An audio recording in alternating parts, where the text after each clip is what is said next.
വിഷുക്കണിയിൽ വാൽക്കണ്ണാടി വെക്കുന്നത് നിങ്ങൾ ശ്രദ്ധിച്ചിട്ടുണ്ടോ? അത് കണി കാണുമ്പോൾ നാം ആദ്യം കാണുന്നത് നമ്മുടെ മുഖം തന്നെയാണ്. അത് നമ്മുടെ ഉള്ളിലെ ഈശ്വര ചൈതന്യത്തെ സൂചിപ്പിക്കുന്നു.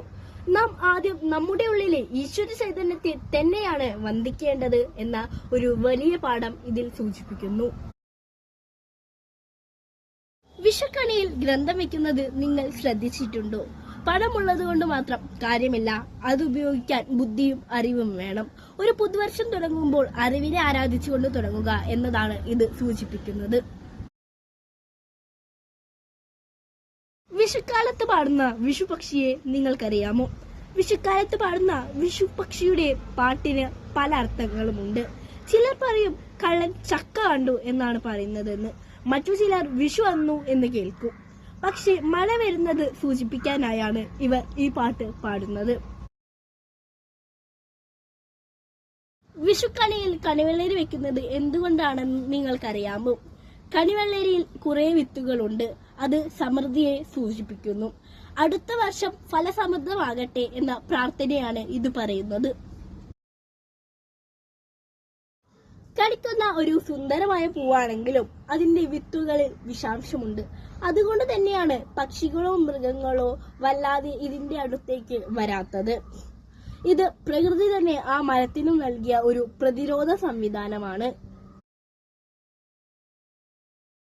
സ്വർണത്തിന് പകരം കൊന്നപ്പൂവ്. പണ്ട് കാലത്ത് സ്വർണം വാങ്ങിക്കാൻ കഴിവില്ലാത്തവർ കൊന്നപ്പൂവിനെ സ്വർണമായി സങ്കല്പിച്ചിരുന്നു. അതുകൊണ്ട് തന്നെയാണ് ഇതിനെ ഏഴകളുടെ സ്വർണം എന്നും വിളിക്കപ്പെടുന്നത്.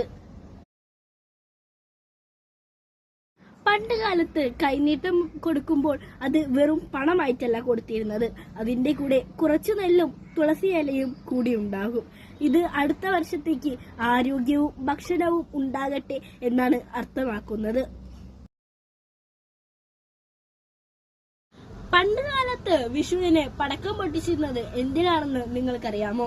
പണ്ട് കാലത്ത് പാടത്തും പറമ്പിലും പാമ്പും മറ്റു ജീവികളും ഉള്ളപ്പോൾ പടക്കം പൊട്ടിച്ചാൽ അവർ പേടിച്ച് ദൂരേക്ക് ഓടിപ്പോകും. അതുകൊണ്ട് തന്നെ കൃഷിക്കാർക്ക് പേടിയില്ലാതെ പാടത്തേക്ക് ഇറങ്ങാം.